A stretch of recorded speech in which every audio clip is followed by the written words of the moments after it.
wisdom crieth out. She uttereth her voice in the streets.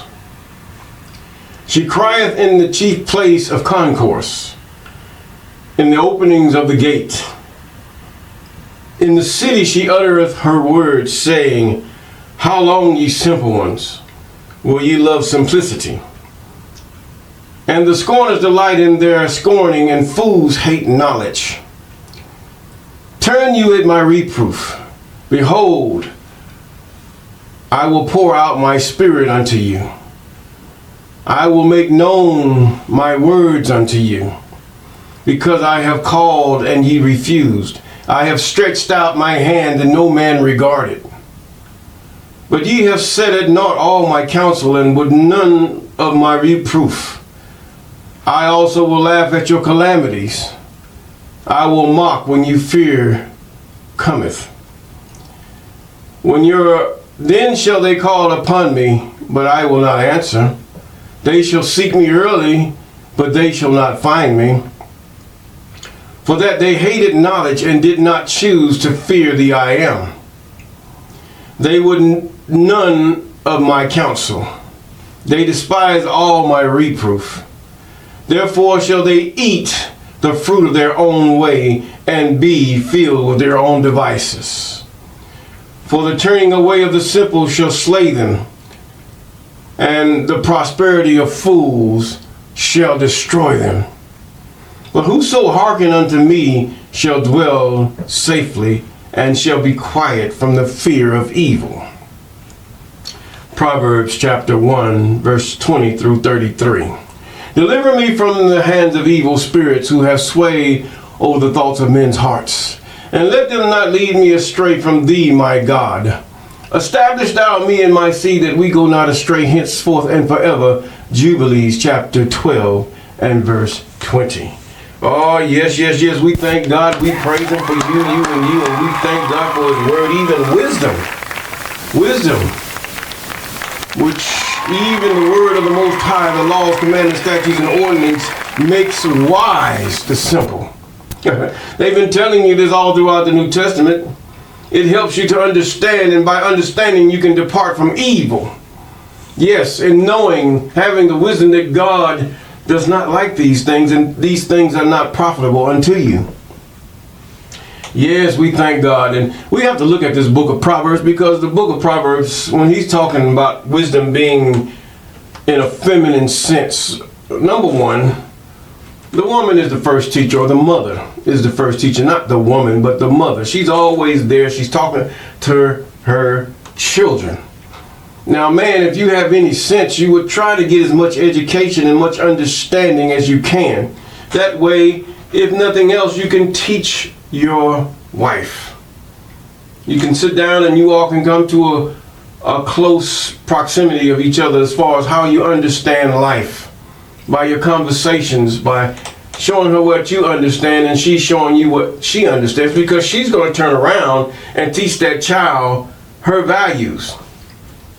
And if both of you values do not come together, this is what that child is going to learn mostly. Yes, they're going to listen to their fathers, but mostly if the father and the mother are on one accord, this child will know not only what the mother says, but she says, well, your father, we've talked about it. Or she can say, well, your father says this to me and I believe it, and you should not do this, or whatever. Yes, it's put in a feminine sense, but does not mean God has a wife. You have some denominations and factions, oh, God had a wife, God has this, God had... No, that's blasphemy.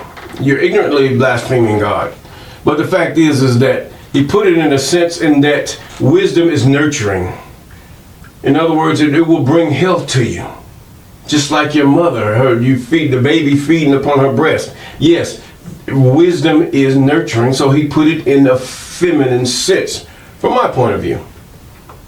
So we have to really pay attention to what's going on and how people can be so simple-minded that they forget that these people in these books, they are talking about their experiences and comparing to things that they see. Now, let us continue. Now we're in the book of Second Chronicles. Book of Second Chronicles, yes, still. And that's chapter 31 as you prepare. Chapter 31 of Second Chronicles chapter 31. Yes, we see how the world is changing.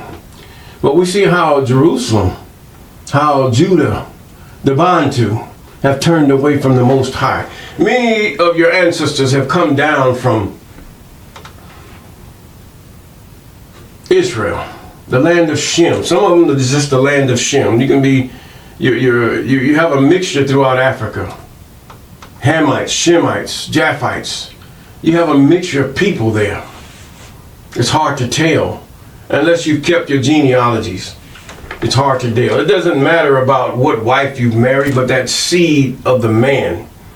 See, Jacob goes by his seed. The rest of the world, we don't care what you go by. But Jacob goes by his seed. In other words, who's your father? How often you're going to hear me say this? Who is your father? Who is your father's father's father's father? Yes, this is why it's so important, even in this day, to know that that is your child. Yes, it is. To know. Because wickedness is everywhere.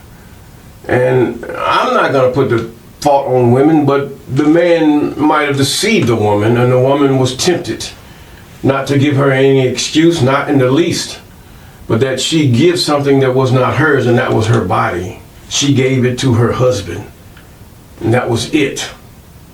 Where you have stolen and you have given something that wasn't yours, and the other man stole something that wasn't his. This is called adultery. The same thing with God. God compares the children of Israel with a wife. Yes, he does. In that you have consented, that you have given yourself over to his commandments, statutes, ordinances, and laws. Therefore, you are married. You've given yourself over to his way. And he said, if you do not do this way, then this is just what's going to happen. And God, he's no play. He don't work like you think he should work. Sometimes he's straight out. Most of the time now, he works through circumstances, and it culminates into what his word says. And if you're not watching, it's going to take you and pass you by as it sweeps you up. Yes. So be careful. And you have to look at the Bantu in Africa. God allowed you to escape to a country that's rich in resources. Why do you think the world is having such a bad thing? The colonizer, or what you would call the global north or whatever, why are they fighting so much over Russia and Ukraine and Africa? Why are they coming against those countries of Africa that would not let them exploit their resources anymore? And then they come at Russia. Why? And China. It's because they know that the fact is, if Russia and China wins the favor of Africa, they will have a perpetual people to, should I say, trade with. They can trade with you. And it is something. It is beautiful. Yes, they don't seek to enslave or make you little than little, but the fact is to trade. If things go bad in Russia, they can always come to Africa, and Africa can come to Russia. The same thing with China. With as many people as it has, still they can come to Africa in order to get food and rice and everything else. This is why it's so important. And then you have the West that wants to exploit it, even though they come to you for their chocolate and different other items that are of agriculture. You are rich in agriculture. Your land will grow just about anything that you plant. And the fact is that they will come there and they will use it while they exploit you and tell you, this is not for you, this is for us. This is basically what they've been doing. This is for them, not you. So therefore, you will have to just swallow it and just sit up there and cultivate your countries and get along with the people that are for you and that wants to be equal with you, that wants to trade with you. As far as I understand from the history that I've read, China have always wanted to trade. Yes, they got some people that are messed up and they will do crazy things, but overall, China is some very good businessmen. They've been that way ever since their inception. Yes, ever since their inception. So therefore, don't judge people by 2 or 3 people, but look at the whole history. Yes. And now we get into the book of Chronicles, chapter 2 Chronicles, chapter 31, I'm sorry. And we was reading about Hezekiah, how he has revived everything. He's rebuilt the temple. He's caused repairs to happen in the temple. He restored the daily sacrifices, and he also had a revival, and he's giving people meat and food. And yes, everybody's rejoicing and praising God that they have returned back to their true king, not David nor Hezekiah, but the true king being who? The Most High, even the I Am. Yes. And now it reads, it says, now when all this was finished, after they had been rejoicing and doing all these things and revitalizing everything, this is true revival. Not that church stuff where they bumping into walls and having the music blaring and all that stuff. It's back to righteousness. It's back to commandments, statutes, ordinances of the Most High. That which we can do in the land of captivity. Even if you do it with these other nations, still it's captivity. God is the head of all of it, and he's going to show that the whole earth will be that of church and state, or should I say the hierarchy of the Most High and state, or whatever you want to call it. That's what it is, period. That's where it's been all the time. If you look at each nation, they're ruled by certain gods, by certain deities. The West is ruled by this Isis, or Yahweh-Shai, or Yahusha, whatever you want to call them. The East is by the Buddhists and all the other ones. And the North, the same thing. Now you have the 3 major religions. Buddhism, you got Islam. Yes, they're ruled by something that God has caused to simulate, because they will not obey his commandments. They want something of their own. It's what it is. And many of them identify, and they were taught from children, so it's hard to leave Christianity, Buddhism, Islam. It's hard to leave. So therefore, you're going to have to really look at it. Their whole countries, their predominant religion of all these countries is what I just named. Yes. But it doesn't mean that because another country believes that they are the children of Israel, that the children of these Buddhist people, they can still trade. They can still trade. The same thing with those of Christians and those that know that they are Israelites. They can still trade. No one has to stomp on each other or nothing like that. But what gives you the advantage as a people of the Most High, even the I Am, is that one day God is going to say enough. And everyone, either they're going to turn to him or he's going to delete them forever. Bottom line. I don't care how you think it's wrong, but that's God. I don't seek to judge him. I don't seek to figure him out. I just seek to understand and know him. That's it. That's all he asks. You'll never figure God out by your own finite understanding. You don't know what's behind all this. You can't see what God sees. You can't see the big picture. Flesh is nothing to the Most High. But that soul that will turn unto him in all that he is and give his all to the Most High, even obeying his commandments, statutes, ordinances, and laws, yes, precious is that person in his sight. Even Job was not an Israelite. Job was not an Israelite. But yet he made sure to be careful to do those things that God has asked. And this was before Moses. The story of Job was before Moses. It was before Moses. He sacrificed. He did everything unto the Most High. This was their way. This was the way that the devils knew that if they get men to sacrifice, they would do this. And they even sacrificed their own people in the fires and stuff. So what that make you think? If God was against them sacrificing people, how would you think that he is toward those or who think that this Jesus or this Yahweh or Husha was a sacrifice unto God. No, by heathen who cut him, who beat him, who slew him. If there was a man that they are patterning the stories about, then he was martyred for his belief system, not sacrifice. Please, we make that straight. And in Chronicles chapter 31, verse 1. Now when all this was finished and all Israel was present, went out to the cities of Judah and break all the images in pieces and cut down the groves and threw down the high places and the altars in all of Judah and Benjamin and Ephraim, also Manasseh, until they had utterly destroyed them all. Then all the children of Israel returned, and every man to his possession. Now this is the result of revival. In that you get rid of everything that's not like your God, just like they did, and place their God into their temples. Yeah, we'll trade with you, but you're going to stay out of our gates. You can't come near our temples. No, you can't. You can't come near where our God, we talk to our God from. No, you can't go near our holies of holies. You are an abomination to the Most High. You were delivered unto these demons that you worship.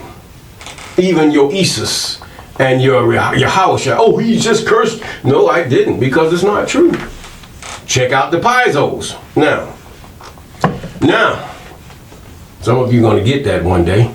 But either way, he says, now, this is a God-ran society. Their life was the way of the Most High. Their laws was the way of the Most High. Their enforcement was the way of the Most High. But when they reneged to do it because their lack of confidence, or what you would call faith in the Most High, had turned around, then what happened? They wanted religion versus being ruled by the Most High. Which things the angels are ruled every day. They give themselves over to the Most High. They're not. Some of them have turned, but most of them have not. And then because they have turned, God uses them to test his own. Yes, he does. To test his own. Maybe somebody would come along and say, I want to know you and understand you. Maybe. And that means more to God than anything. I ain't talking about no Isis. I ain't talking about no Hawashai. I ain't talking about no Husha. I used to believe that stuff. It just took a hierarchy and then went on up. And then God just showed me everything. And I said, you know what? I'm a fool. A fool for believing that these things were so. And they're not. That New Testament don't need to be nowhere. And Hezekiah appointed the courses of the priests. Verse 2. And the Levites after their courses, every man according to his service. The priests and the Levites for burnt offerings and for peace offerings, to minister and to give thanks and to praise in the gates of the tents of the IAM. In order to put a petition before the government of any land, you're going to have to pay some money to write out a petition. And this is the way it was. They had a petition. Now, God wants thanks. It's nothing for God to bless the womb of a lamb or a goat or a bullock so that you have more, that you might take the ones that you have and offer them to him. It's nothing for him to do that. He's done it. Verse 3, he appointed also the king's portion of his substance for burnt offerings, to wit, for the morning and evening burnt offerings. Now these things were to be, because they were in the time of Solomon, the daily sacrifice. And the morning burnt offering for the Sabbaths and for the new moons. See, you don't hear nothing about no full moon. A full moon is not a new moon. How can we really understand this? The full moon is not the new moon. What made the day new was that it came out of darkness. I want you to think, those of you who believe the full moon is the new moon, think. Your soul will depend on it, to tell you the truth. Because you're going to miss the Sabbath every time. And Saturday, the Sabbath day, God doesn't work like that. Why did he create the sun and the moon anyway? He said that man might number his days.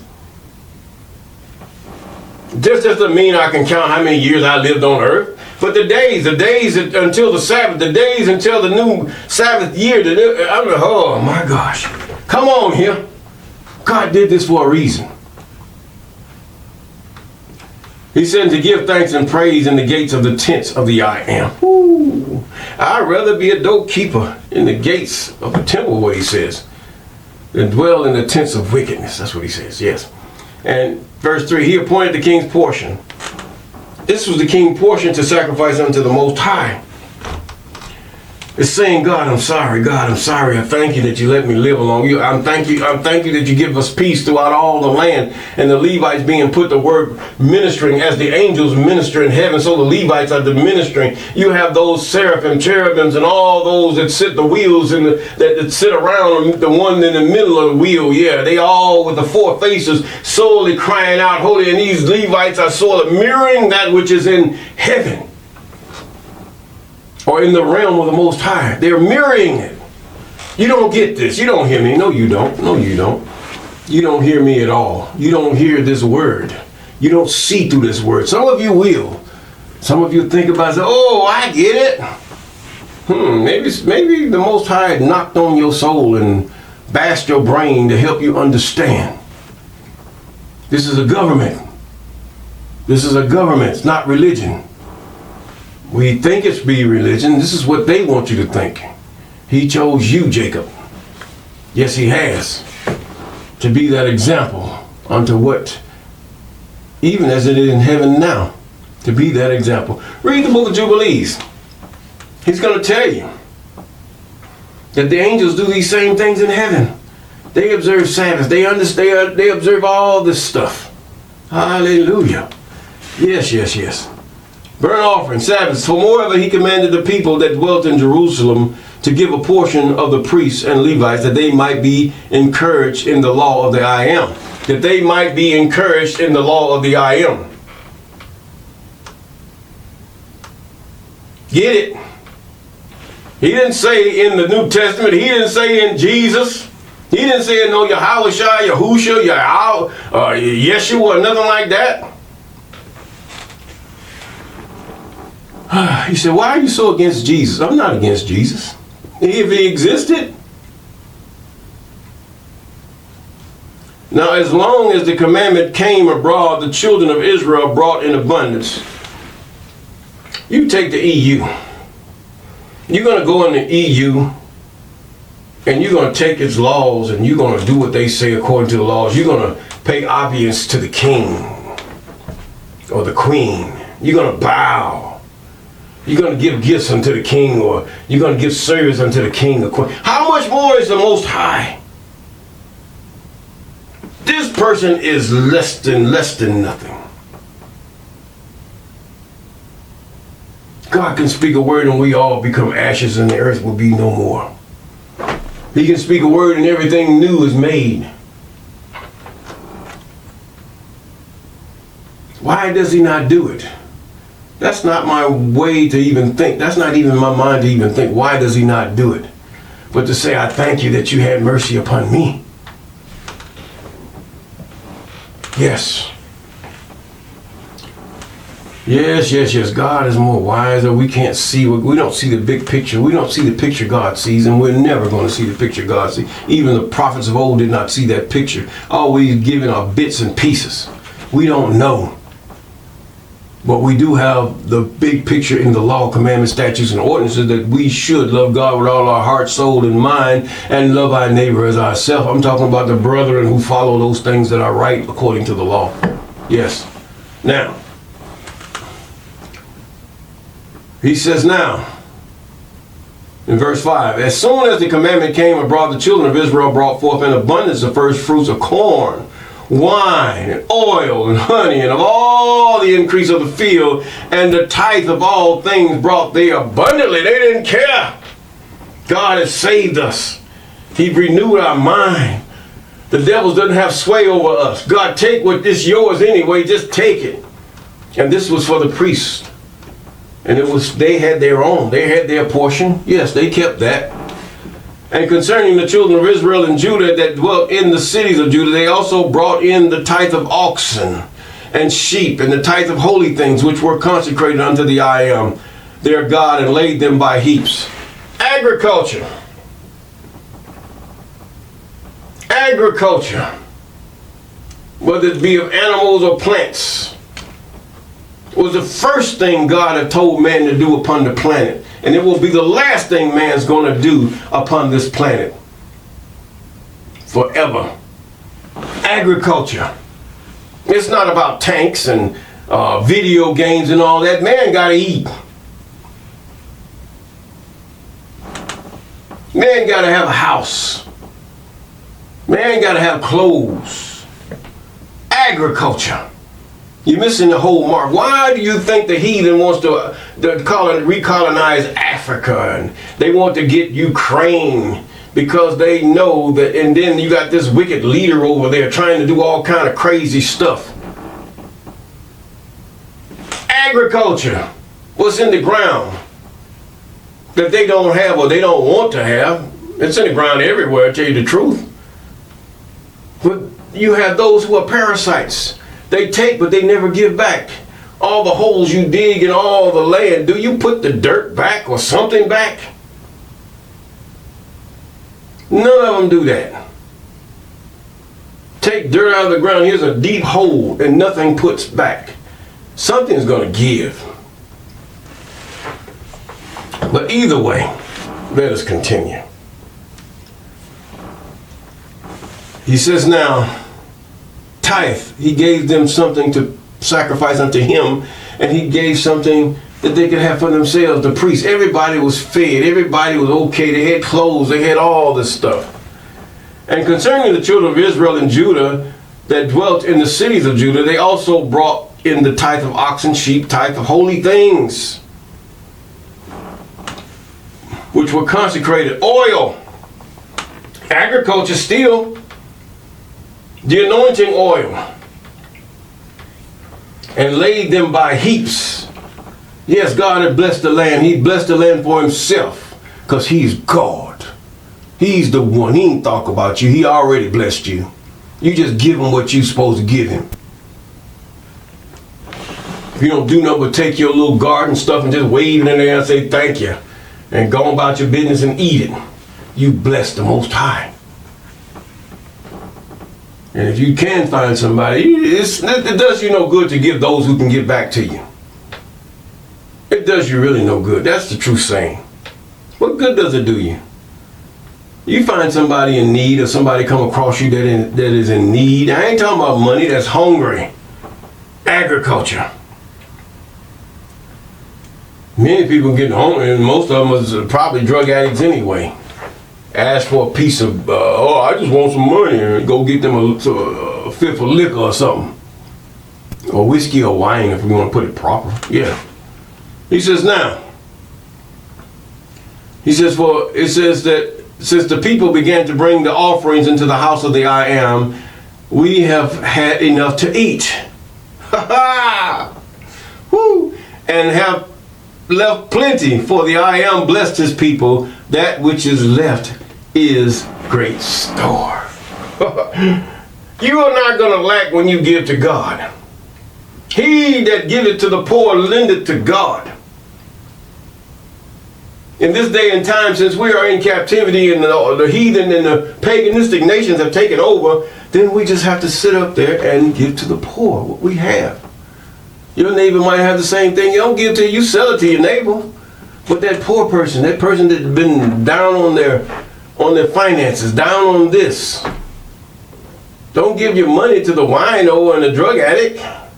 They already messed up. Well, I can help put you in a rehabilitation facility. Many of them don't even want to go there.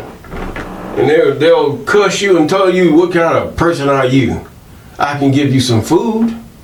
I've met people, they didn't want no money. They just stood by and said, one guy told me, he said, man, I don't want no money. I just want this, something that I can eat. And that was fine, because I wasn't going to give him no money no way. But either way, I went in the store, just gave him what he wanted and say, hey, no more than one occasion. But either way, it says we have enough to eat. We have left plenty, for the I am have blessed his people, that which is less in his great store. You should be doing things. What if something broke out and you're being tested, and certain militia come and help protect your neighborhood from the heathen? This is set up to see what you would do. And they're hungry from fighting, and they need a place to sleep or something, some type of shelter. What do? Oh, I don't want police coming at me. No, I don't want these folk coming at me like that. You're going to starve. You're going to be destitute. If people are fighting and they're doing the thing that are right before the Most High, I don't care how much a uniform somebody has, they could be the evil ones. You know the situation yourself. They don't have this. A uniform doesn't dictate righteousness. A costume or a robe doesn't dictate that you have been appointed by the Most High. You have to know the story and all that, get understanding. Why are these people fighting? What are these people fighting for? Why are there conflicts out here? Why is there martial law and all of this? And you have to learn to sit up and say, come on, let me feed you. And I guarantee you, if you got a garden outside, if you got some chickens, or not chickens, we don't want chickens, quail or whatever kind of meat you might have other than that which God forbids, the fact is that God's going to multiply it. By this, he showed that. Because you worship God by what? Giving to those who are poor. They're poor because they are fighting. I tell you what, if it was up to me, I'd give them bullets, beans, band-aids, tend the wounds, them, everything. I don't care. Because the fact is that if those who are supposed to keep the law and serve and protect are against you, and you have those out there saying, I am protecting with the law. It's just like David. When he went out and he saw these people, this man went to shear his sheep. This is when he met his wife Abigail. And he protected them from those who would try to take stuff from them. What did he do? David sit up there, he says, okay, you don't want to serve me, I'm going to come against you. I've served you.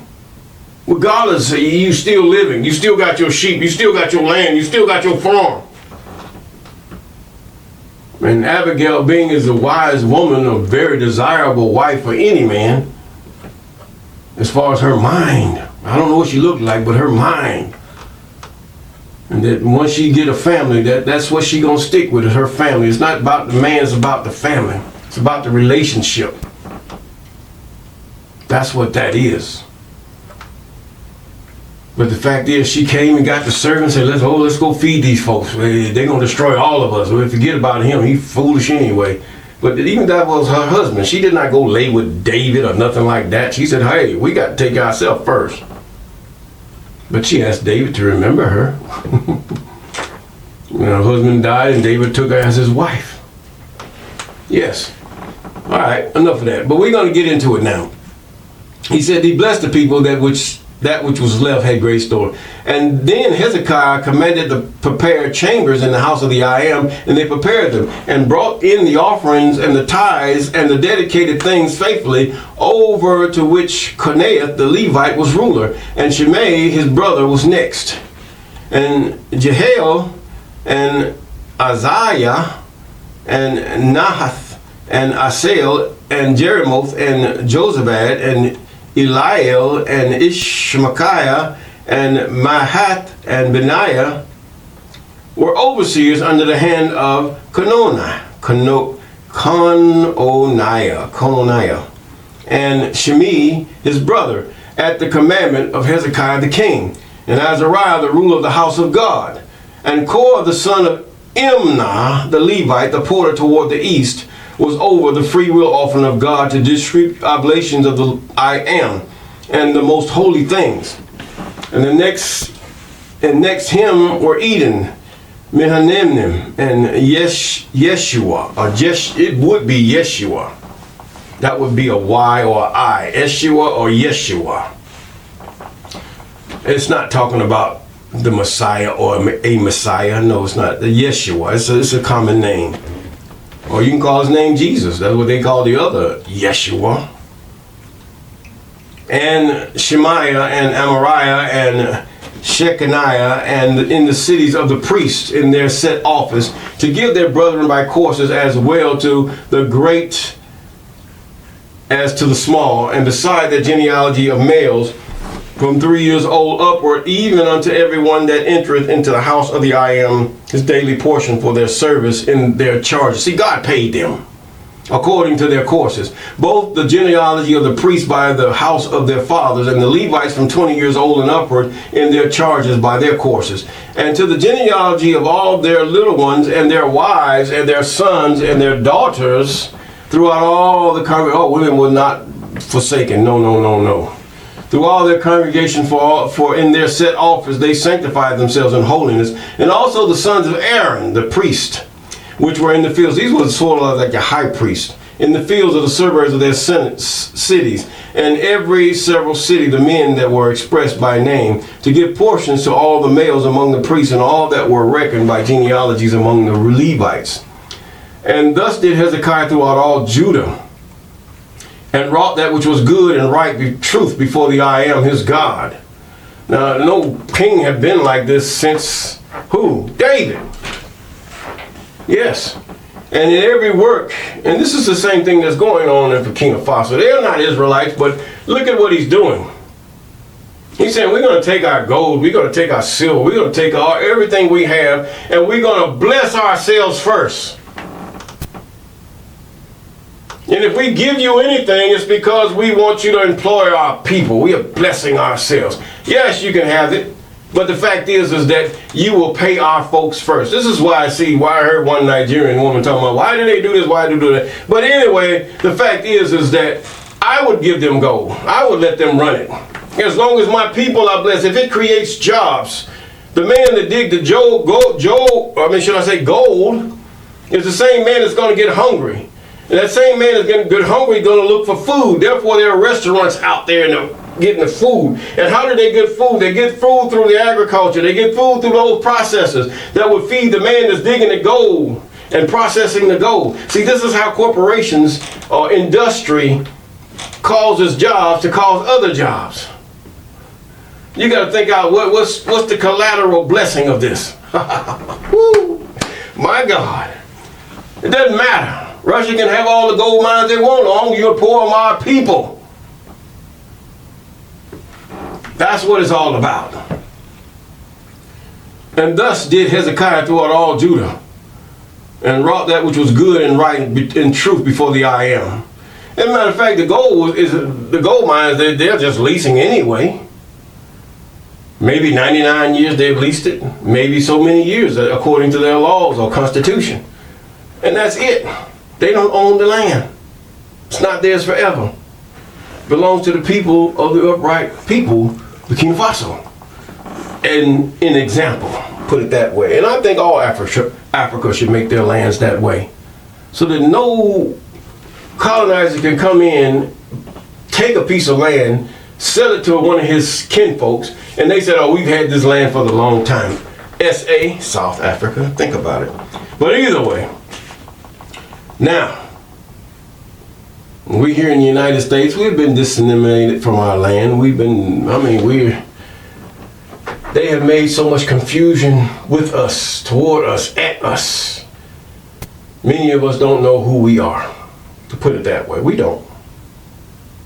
We don't know who we are overall. Some of us, we got it right. Yeah, we could be the American Indians, and more likely it's true. When then there are those who are of us could be of the children of Israel, even Judah. Because we know that the Egyptian Empire extended all the way from Egypt, all the way across during the Pangean period, all the way into what we call the U.S., into the mountains and everything else. Did it come from there first over into Africa, or did it come from Africa all the way over there? We don't know. There's a lot of things that could have happened. But it'll all be showed up when God appears. You're not going to see him in the flesh, but you will know him at his appearance. And God is not Jesus. God don't mate with his creation. No, he does not. Now he says, thus did Hezekiah throughout all Judah and wrought that which was good and right and truth before the I am his God. In every work that he began in the service of the house of God, and in the law and in the commandments to seek his God, he did it with all his heart and prospered, that you might have good success, is what the commandment says. Think about it. Those of you who call yourself Islamic, or those of, or Muslim, or whatever you want to call yourself. Think about it. Those of you who call yourself Christian in any denomination, whether you Israelite Christian or whatever, you still Christian. You still fall under the Vatican. Whenever you believe in Yahweh Shai, Yahusha, whatever, you still fall under them. They just laugh. Because they know you're part of them anyway, because you believe in that paganistic concept. Yes, you do. And so, it's Christianity, even Mormons, you fall under them. Yes, you think black folks curse. You go ahead and do what you want to do. It's a free country, yes it is. But that God's going to have the last laugh, because he, in Psalms chapter 2, he says that. He will laugh at you in your calamity. But either way, God is going to have the last say-so. His commandments, statutes, and ordinances will stand forever. They shall never be done away with. Not according to any standard in the lies that they tell in the New Testament that it's going to be done away. The law will never be done away with. The only thing that the law will still be applied if a man or an angel or anyone decides they want to go against it, henceforth and forever. Because the same laws that apply to your human beings apply up in the realm of the Most High, even what we call heaven. And in every work that he began in the service of the house of God, in the law and in the commandments, to seek his God, he did it with all his heart and prospered and had peace.